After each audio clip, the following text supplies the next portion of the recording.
The Aventa 300 is Beyerdynamic's new flagship active noise cancelling headphones, and I gotta say, holding these in my hand for the first time, I was really impressed. Beyerdynamic is typically known for having great build quality, and you can see that with all their studio headphones, and that also translates into their new consumer noise cancelling headphones. The yoke is made out of metal, and it feels really solid. The memory foam that's in the headband cushion and the ear pads feel really soft, and they feel a lot like the ones you find on the Sony XM5 headphones. Unfortunately, unlike the studio headphones, you're not going to be able to replace every single part in the Aventa 300. However, you will of course be able to replace the ear cushions when they wear out. But again, because these headphones are so well built, I wouldn't really worry about not being able to replace things like the driver yourself. These feel like they are built to last. Also, what I really like about the Aventa 300's design is its control scheme. Now, it adopts a very similar control scheme to the XM5 headphones from Sony. So on the right ear cup, it's a capacitive touch sensor. You can swipe up and down to control volume, forward, backwards to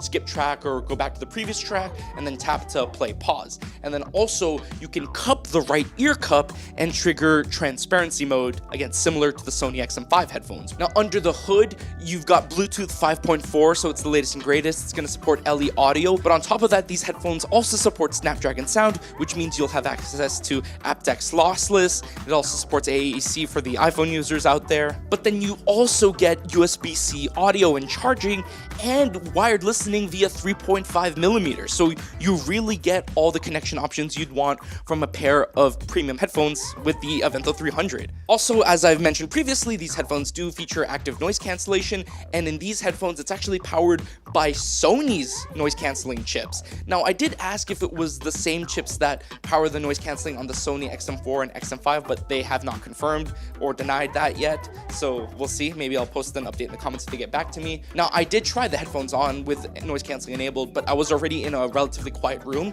so I can't really attest as to the effectiveness of the ANC right now, but Beyerdynamic claims that you should be able to get about 27 to 30 decibels of attenuation, but again, we'll just have to get these headphones into our lab to see just how these measure up and see how well these headphones cancel out noise. So stay tuned for that. Now, with the fact that they're bringing their studio drivers into consumer headphones, I did ask Beyerdynamic how they were going to approach the sound of the Aventa 300. Are they going to go for a flatter response, kind of similar to a pair of studio headphones, or are they going to go for a more consumer-friendly sound signature? Now, they told me that with these headphones, it is definitely leaning towards a more consumer sound signature, so actually putting on the headphones, I did listen to a couple of tracks, and I was really impressed. There was a bass emphasis on these headphones compared to their studio headphones, but it was just enough bass that I could kind of groove to my tracks, but the bass wasn't so loud that it was masking instruments like guitars, vocals, or piano. It was honestly the perfect amount of bass for my ears, just to my preferences, so I think a lot of people are going to enjoy how these sound. The treble response was also really pleasant to listen to. I didn't feel like cymbals or hi-hats sounded too shrill on these headphones, and I was listening to a lot of drum-heavy tracks during my tests, so I think, again, people are going to really enjoy the sound. However, I did notice, at least to my ears, that there might be a dip in the mids, which did reduce the clarity of some instruments like pianos and guitars. Honestly, this dip in the mids kind of resembled the frequency response of the DT700 Pro X, which is their closed-back studio headphones. Now, what's also really impressive, at least on paper, is the battery life. They're claiming 50 hours on a single charge with ANC on and of continuous playback, and you're probably not going to really have to charge the headphones that often. Now, besides the headphones, they of course announced the Immersive 300 True Wireless earbuds. Now, these were actually really impressive, kind of just putting them in my hand. I was really surprised with how small these earbuds were, and even just taking one earbud, they just felt really compact and lightweight.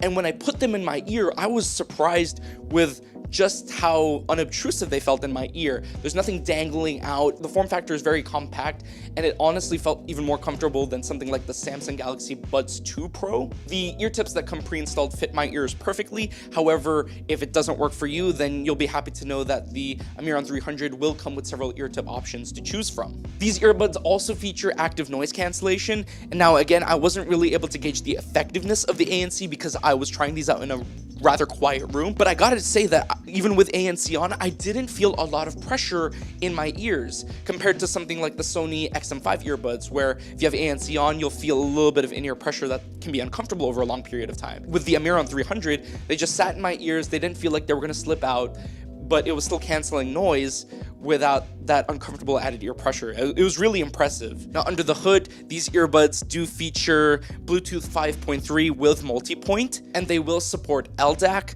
Unfortunately, there is no Snapdragon sound, so no aptX lossless, but at least most Android phones especially support LDAC anyway. So you at least have one higher quality codec option that's supported by many devices, but not iPhones, unfortunately. In terms of sound, these earbuds feature 10mm drivers, one on each side, and I really enjoyed the sound quality during my limited time with the earbuds. They sounded very similar to the headphones, where there was a bass emphasis, but it wasn't uncomfortably loud. Bass drums and kick drums and bass lines were not masking other instruments like pianos, guitars, or synths. They sounded really clear. The treble response is also really good, but not too shrill, and I could comfortably listen to cymbals and hi-hats or higher pitched vocals without any fatigue. However, I actually did enjoy the sound quality of the Amiron 300 earbuds more than the Avento, because I didn't feel like there was a dip in the mids, so pianos and guitars just sounded a bit more clear to my ears.